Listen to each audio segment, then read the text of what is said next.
Welcome back to another episode of the Pin High Podcast presented by Pin High Media. This week, we're going to recap Xander Schauffele and Patrick Cantlay's win at the Zurich Classic.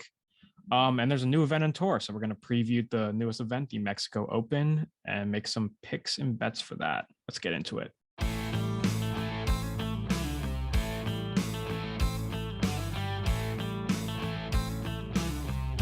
This is Jordan Spieth here, and this is the Pin High Podcast. All right, episode 130. Trev, one of your guys won this week. 2 units to you. Xander Schauffele and Pat Cantlay win the Zurich Classic.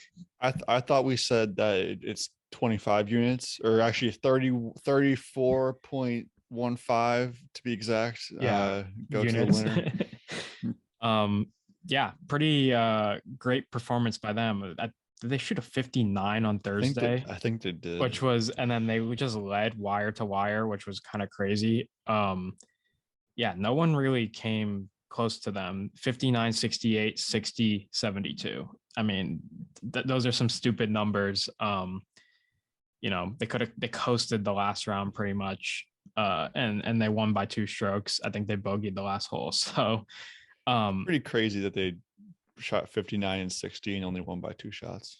Yeah, well, 68 and a 72 in the last round. They had such a lead that they just kind of coasted. I think the last round they kind of knew what was up. Yeah, I mean, they were one of the names this week that we had. I think going into it, you're like, oh, that pairing can do some damage. It's definitely like the two best players in 2 of like the 3, like if you Sky's right there, but 2 of the 3 or 4, 5 even, I guess, Morikawa and Hovland, best players in the field, and they're on a team, and they're both kind of even keeled guys and just can, like, they usually play pretty consistent. They're both, and granted, I did not watch a second of the round on Thursday or Saturday when they shot 60 or 70, 59, but it just seems like they just were just probably rock solid, hit greens, hit fairways. Was it different format every day? Do we know? Like, I think they were playing alternate shot Friday. There was alternate shot for a day. I think that was the final round. There was alternate shot. So like on the last Friday, hole, I think too. Yeah, on the last hole, Cantlay left it short. Schauffele had to go in and like tap in the final putt. That's weird. Which is just like, that's really weird. But yeah, and then they had the I think best ball the day before. So that makes sense in terms of the scoring. And I think they broke the scoring record for this tournament, I think. So doesn't really they absolutely crushed the 54 hole record. I mean, it is an interesting tournament. I can't understand why a tournament like this, they get so many FedEx Cup points for this tournament. Like, it doesn't really make sense to me. I mean, this is like Ryan Palmer's ploy to get FedEx Cup points by playing with Scotty Scheffler. That could be the difference between making it into that top group and into the Tour Championship even, and not. So it is. Yeah, I mean, it is Ryan Palmer's. It is his week to shine. He has to get those points boosted up. I think there should be like some kind of like system where they determine, okay, this person played better than this. Yeah, person. But then you're getting like 2 in the weeds there. Yeah, it's hard. It's hard. Like, there's not really. I don't think there's many people that kind of like team up with like that do the pull like a Ryan Palmer and like team up with like someone like who's really good, like on purpose. I mean, I guess it's more of like a buddy thing, but like, yeah, it is. It definitely is a buddy. It definitely is a more lighthearted tournament. The intro music. It just is interesting. I guess the reason there is so many FedEx Cup points up for grabs is because that's how they get players to play in this tournament, right? So like, if like the top players in the world, the Colin Morikawas, the Victor Hovlands, probably wouldn't be playing in the Zurich Classic if the FedEx Cup points weren't up for grabs. I agree. I just think it's like Hovland and Morikawa had a good time, it seemed, all week. Like, they were actually making me more excited about the tournament. just because they were just having a good time and Right. like joking around. They had talked about like Victor Hovland won Norwegian band music, and Morikawa was like, absolutely not. Mm-hmm. It was just like Yeah, I didn't even see the music this week. Really, that wasn't usually that's a big part of this tournament, but it didn't really jump out to me this week. I didn't see it at all. I also heard that Frankie Borelli made a bad choice for his music selection if he was going to be choosing music, talking about breaking down levees, and that's not something you want to say in New Orleans, especially stuff that has happened there. It's just a, I don't know. I turned it, I had it on for a little bit on Friday because there was something else to watch, but just not really a tournament that gets the juices flowing. I think it's just more of a, we'll have to wait. We'll have to wait 10 years when Tiger and Charlie are playing in this tournament. Oh yes. I mean, I don't know if you saw Bill and Jay Haas played, and Bill and Jay Haas made the cut. Was cool. Finished T36, and like Bill Haas, not a wonderful player on the tour right now. Like he's not really highly ranked. Was back in the day. I think he's ranked 168 going into this tournament in the FedEx Cup standings, playing with his dad Jay Haas, who obviously 68 years old. Yeah, 68 years old, plays on like the senior tour, like sometimes, but even if like not always. So, and they made the cut. So very it's a pretty good week. I was very happy to hear that. I did see that, and I mean, yeah, I wonder if there was any big names that missed the cut that like you're like, wow, those guys made it over them. Morikawa and Hovland were like right on the cut line going to the last few holes. They ended up making it. Sergio Garcia and Tommy Fleetwood missed the cut. Keith Mitchell missed the cut. Biggest name out there. Mito Pereira and Joaquin Niemann with the WD. Yeah, Mito withdrew. That's sad. I wanted him to win. Yeah, that was a good. I'm turning into a pairing. big Mito guy. They'll be back next year, I'm sure. I'm sure. Yeah.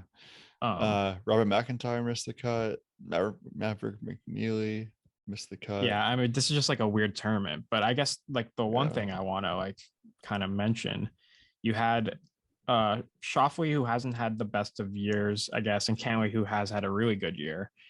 I mean, first off, Schauffele is going back to the Tournament of Champions next year, so he still hasn't even he doesn't even win like real tour events, and he keeps going to that tournament, and it keeps playing well in that tournament. So Schauffele's back at the Tournament of Champions again, and then that's the thing with him. Yeah. It's like we have to start treating Schauffele as a guy like, all right, if this is a weird tournament or a weird kind of there's a weird tournament in general, like he has an increased chance to win. I mean, so what tournaments he's won the he won the Olympics. He won obviously the Olympics. He won the Greenbrier Classic.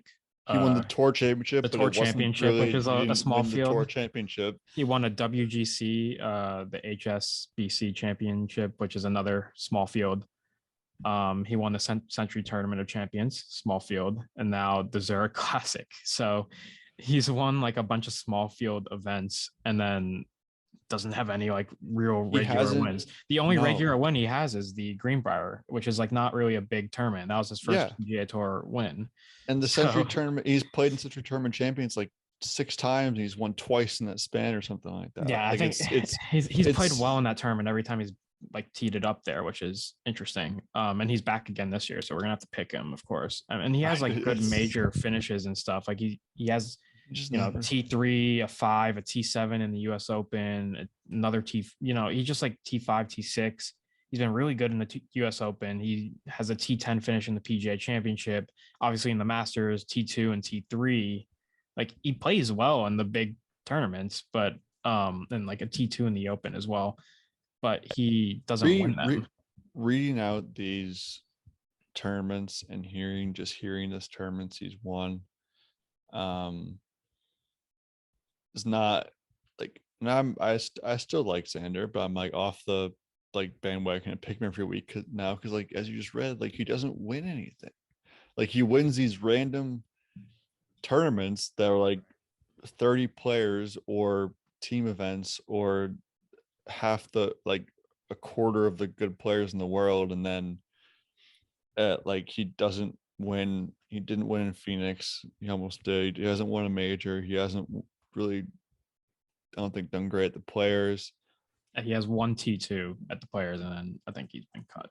Yeah, but even hasn't won at Wells Fargo, hasn't won Memorial, hasn't won any other bigger tournaments that you associate with okay, that's like a and I wonder if that's on him or if that's just that's how good all the other players in the world are. Like that, I think it's a little bit of both. Win. Like he's got he's so good and he's so talented, he's so consistent, you would think, but then he can't win those like at the Masters. He all of a sudden he's back down to one shot, and then he hits in the water on 16, which you never see on that pin location.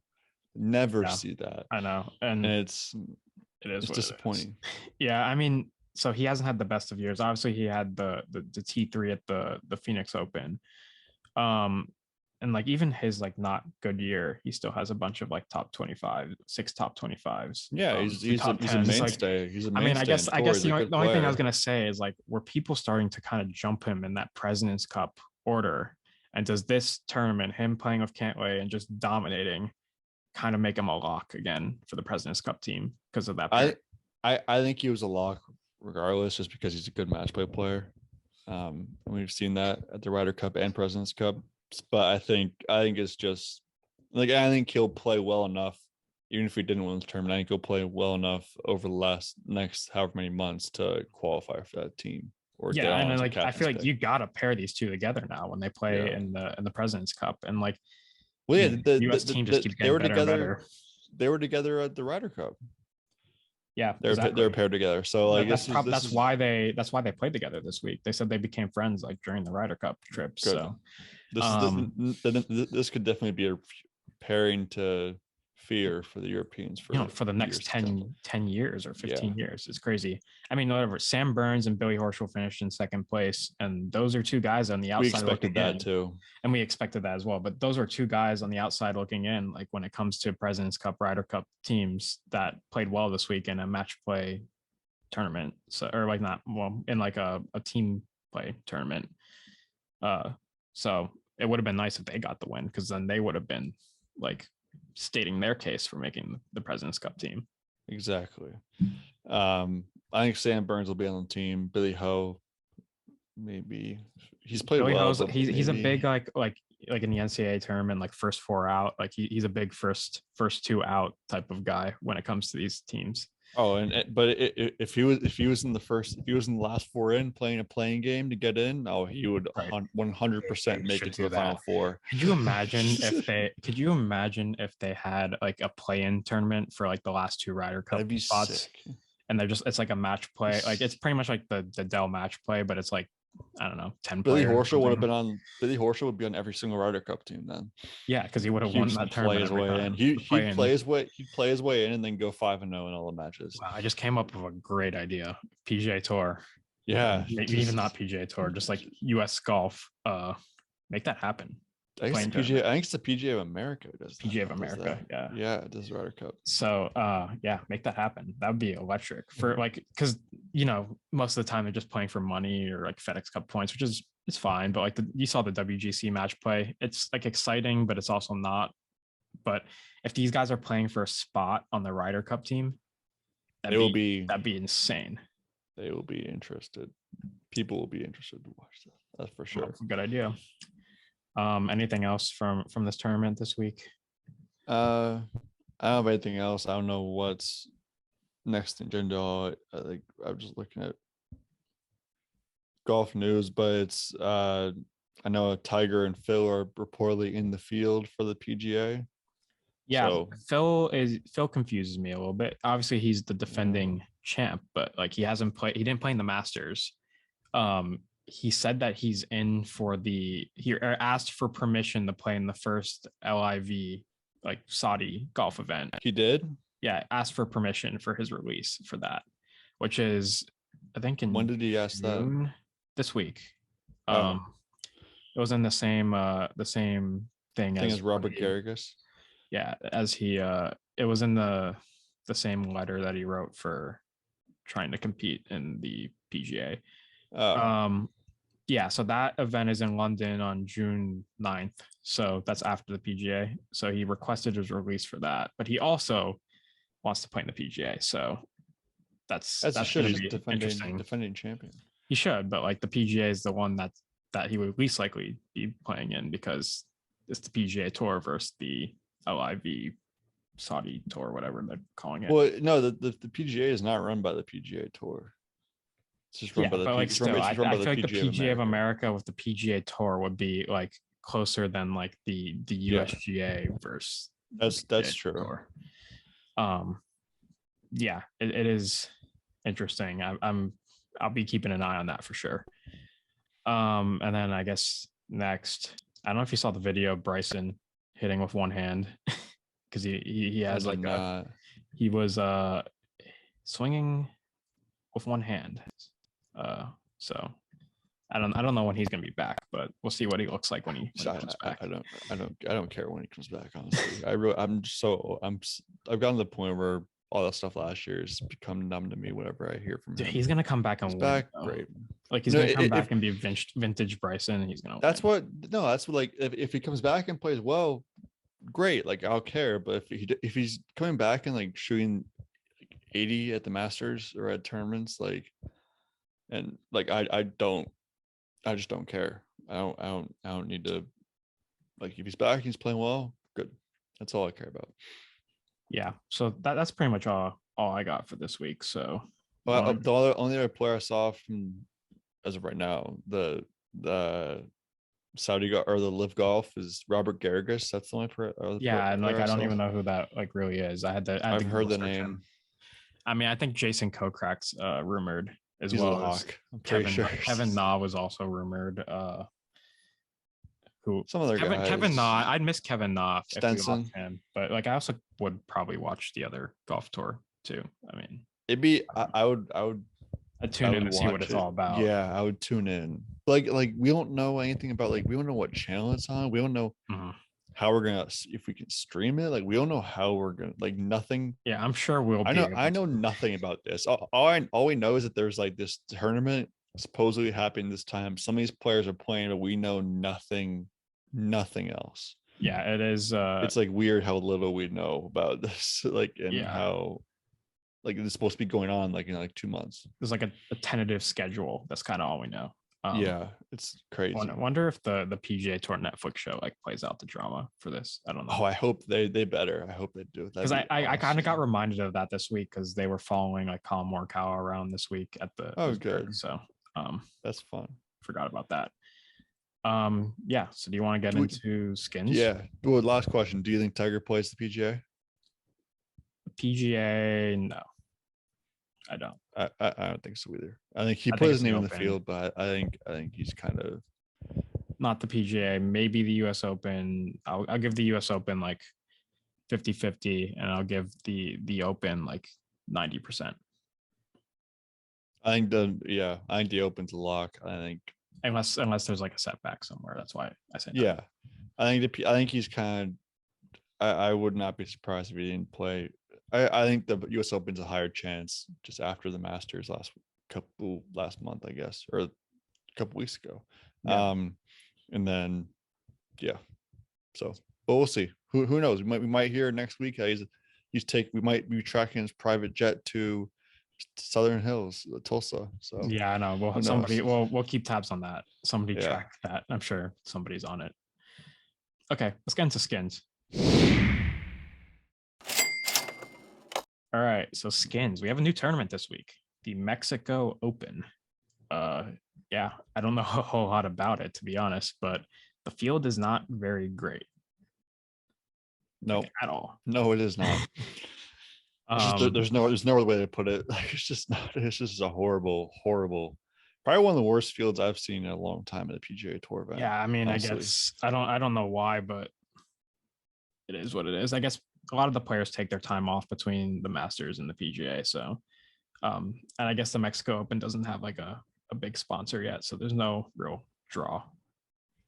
Yeah, and this whole stretch of golf, it's Harbortown was cool. I love that. Yeah, I like watching that. Brought the goods. Like it's like, and it's like, but like even then, like the casual golf fans not really gonna watch Harbour Town. Then there's the Zurich, which even less people really not a lot of people care about at all. Mexico, which is where the WGC used to be, not a good field at all. Like we're almost worse than basically worse tournament than the Zurich in terms of field strength, probably. Oh, definitely. Yeah. And then like it's like then the Wells Fargo, but the Wells Fargo is not even at Quill Hollow because they're having the President's Cup there. Right. And then it's what it's not the Charles Schwab, it's the other the Texas Byron thing? Nelson. Byron right? Nelson, Yeah. which again, like is like Pat's going to that. yeah, That usually Pat's gets like going a to it, decent which is field. cool. That usually has a really top heavy It's field. I think a lot more guys will be there just because it's in Texas and it's close to Oklahoma, Right. which I think will help that. Sharp But week. it's still like it's not like a tournament. You're gonna be like, oh, I'm like you can watch the Byron Nelson this week. Like it's not a huge I mean, draw. listen, we got the PGA Championship coming up. That's No, enough for me. I'm excited. I'm excited for that. I'm looking. My focus is straight on that, basically. Yeah, but we're gonna have to shift focus a little bit to the Mexico Open. I don't know a whole lot about the golf course. It's Vidanta Vallarta. So in Mexico, it resembles like a seaside course on tour. It's like a very normal course, par 71, 7,400 yards, pretty on par with a lot of the courses that they play. I guess mid-iron play is pretty important this week. Just some tournaments to look at. The Valero or the Mayakoba might be a good tournaments to look at if you're looking for guys to bet this week. They're all Norman designs, so kind of makes sense. Similar style courses, so we'll look at those. But other than that, don't know a whole lot about the course this week. And I mean, we said the field was not good. We could run through the field a little bit. John Rahm is in the field, so John Rahm at plus 350 to win, which is like I find top 40 bets for less than that. That's approaching Tiger-esque. And like it's not and even like Tiger-esque John Rahm's playing that well. Like No, he's and just because he's the biggest name in the field. I mean, obviously Kevin Na, Gary Woodland, Cameron Tringali, Abe Ancer, Tony Finau. It drops off right after John Rahm. Kevin Na is plus 2,000 to win. Like that's how you know it's not. Did I say there was only 3 players in the top 30 in the world playing this week? That's really bad. So it's Rahm, Finau, and Ancer. I think the only 3 players in the top 30 playing this week. So let's get into the picks. Trev won the 2 skins last week on Xander. Pat and I the comeback starts. Just had NAs because that's how we decided we were going to do the Zurich. So Trev's on the way back. Pat's not here this week. He's not feeling that well, but I'm going to run through his picks real quick. So starting off with his outrights, he's got Gary Woodland and Cameron Champ at 21-1 and 50-1. He has half a unit each on those. I did see a lot about Gary Woodland this week. He has that good mid-iron play. It kind of makes sense to pick him, but I saw that Pat had him, so I couldn't do it. He has Aaron Wise top 20 plus 150, 1 unit on that. Aaron Rye top 30 plus 105, 1 unit on that. And Matt Jones top Aussie plus 120. I actually really like that one a lot. The Australians in the field this week, see if I can find it, are Matt Jones, Aaron Baddeley, Brett DeWitt, Greg Chalmers, and Mark Hensby. So to get plus money on like a player who actually finishes in the top 50 of events, pretty good value. And then his last bet, we talked about this. We were looking for the Nerfy of golf bets. I think we found it. So it's the hole-in-ones in a tournament. No, we're calling it the Niho. We're gonna run with that. NHIO Niho. But we're gonna spell it KNEEHOE because why not? So Pat's going with the Niho this week, plus 155, 1 unit to 1.55 on that. We'll see how that plays out. That we might have found something, the new Nerfy. Yeah, I have it. I have it on my card actually. I'm looking forward to partaking in the festivities as the Niho. Why do we have a K? Why do we have a K on it? Why not? Okay, fair enough. We created it. Why not? Also, I looked up strength of field this year. Basically, just a bunch of random golf tournaments that you would never really know or like you very barely even heard of. Then there's the Puerto Rico Open, and there's the Corrales Punta Cana Championship, just because, and Those those are are on off. WGC weeks. Yeah. Yeah, WGC weeks. The Mexico Open is the next worst Not field even a on the WGC. PGA Tour. Yeah, That's tough. not even WGC week, and like I said, and like every, it just feels like it's just really really bad. You know, it is what it is. I'm hoping that we have a good tournament. And with that, that'll lead me into my picks. I'll go bottom the top here. So I'm hoping there's going to be a good tournament this week because, you know, the strength of field is not very good, but, you know, you would like to see a good tournament. So I'm going to bet on there to be a playoff plus 300, 1 unit to win 3 on that. Might as well bring the playoff into a field like this. Maybe I would love to see like a 5 or 6 player playoff just because it's something you don't normally see in this term. Like I want a reason to watch pretty much. And then my outrights, Davis Riley and Tony Finau. Davis Riley is 70-1, Tony Finau 22-1, half unit each on those. Event played in Mexico. So this is a Tony Finau week. He could win this week. Puerto Rico Curse did win the Puerto Rico Open, which I guess kind of has some similarities to this golf course. So yeah, had to pick Tony Finau this week. I said it earlier this week to Trevor and Pat, so have to go with it. Yep. And then my next 3 bets, I have Cam Tringali top 20 plus 100, 1 unit to win 1 unit. I mean, I guess if there was a week that he was going to win, because he's played the most PGA Tour events without winning, I think.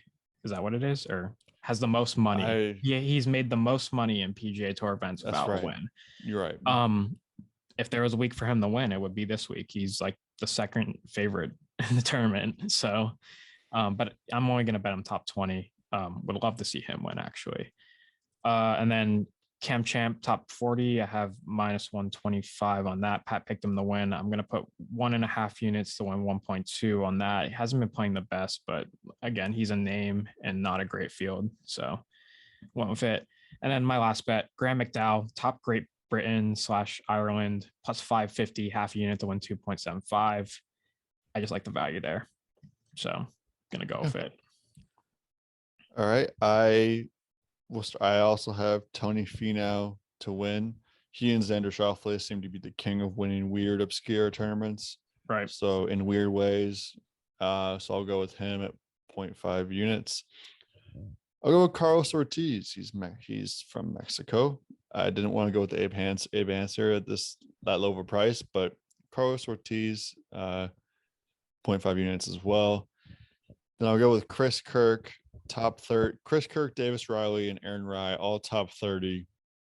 I've been riding the Chris Kirk train for a couple weeks now. Davis Riley, I know Jeek has, and Aaron Rai, Pat has. I like both those guys.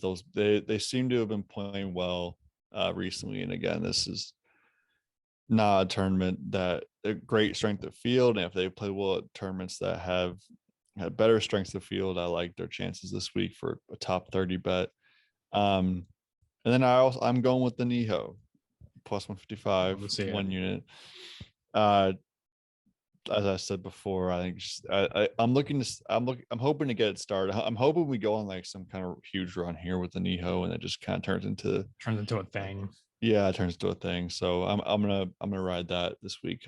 Hopefully that works out for us. Yeah, I like it. 2 guys with the Niho, so there's gonna be a hole in one in like round 1. There'll be 3 hole in ones this week. Oh, absolutely. Yeah. So with that, let's get into the clubhouse. Okay, in the clubhouse, we got anything? Trev, saw you caddied this weekend. I did, yes. I was sent down to this club. I was supposed to shadow 2 caddies to see the course, and like, because like no one really knows. Like the guy asked me how much experience do I have, and I said like, oh, I've caddied for a long time, and then like I don't. It's like I think it's just one of those things where I had to shadow 2 caddies. So I walked around with no bags. just basically just helping out wherever I could. And it turned into the end. Like I was like it was basically just like the easiest round of caddying in my life. And then like the guys were super nice. They paid me even too, which they didn't have to. And it was course is awesome. I get to play on Mondays. I could not play yesterday. I won't be down here this weekend. So, but I'll have a place to play golf. I'll have a place to caddy for extra money, and it's gonna be. I really needed that, so really looking forward to that. I need to play golf. I haven't played golf once, and it's almost May, and I feel like that's very rare for me. So I need to get out on the course. I played last weekend. The game's in a weird spot. Irons were kind of locked in for a while. Like I think I had a good 30 something hole stretch where my irons were just like striping them off of every tee. Anytime I had to hit an iron, I was striping it. And then I just lost all field like halfway through the round. And like I had to limp into the clubhouse there my last round, but is what it is. But we'll see. That just happens, and like something else will like be terrible the whole round, the whole 2 days, and then you'll get to the last 5 holes, and like all of a sudden your chipping starts to be like perfect, and like it does not make sense. The wind's playing games with me a little bit. When the wind like really picks up and I have a wedge in and I have to hit like a hard wedge, I've been like really sculling wedges. I'm not a big like skull wedge guys. I usually hit them like fat or just like don't have the right like distance or whatever.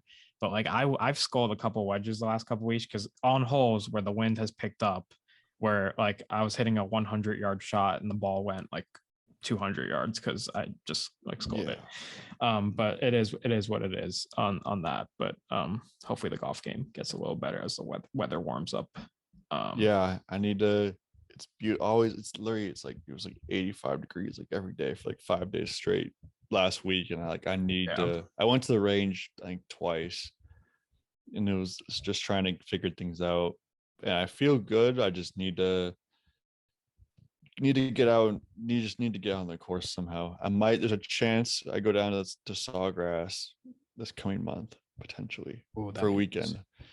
But I'm not sure if that's in the cards yet, but that will be something I will definitely be posting about in the near future. Yeah, we'll have to take some over unders on balls hit on the 17th hole of Trev plays there. I had 2 last time.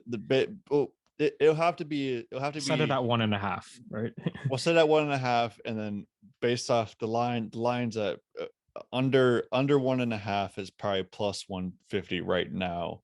And then when it gets closer, throughout the round, if after hole 16, I will send my update odds, and I will see. Yeah, to see it. I will send the updated odds. That'll be I might have to take that as my 5-unit play of the week to hit the green just to get hitting the green. Yeah.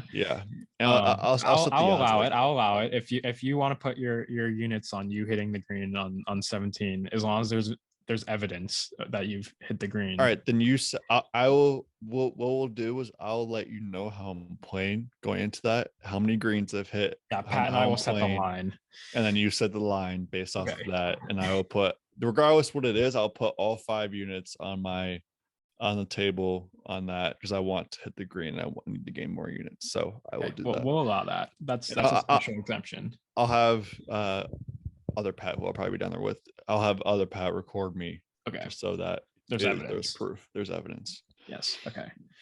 I like that. And I think with that we could probably end the episode. That was a pretty quick one, but again, not the best tournament this week, but no. I'm hoping it surprises us. I'm hoping we come back next week and we're like, wow, what a tournament. So with that being said, see you next week.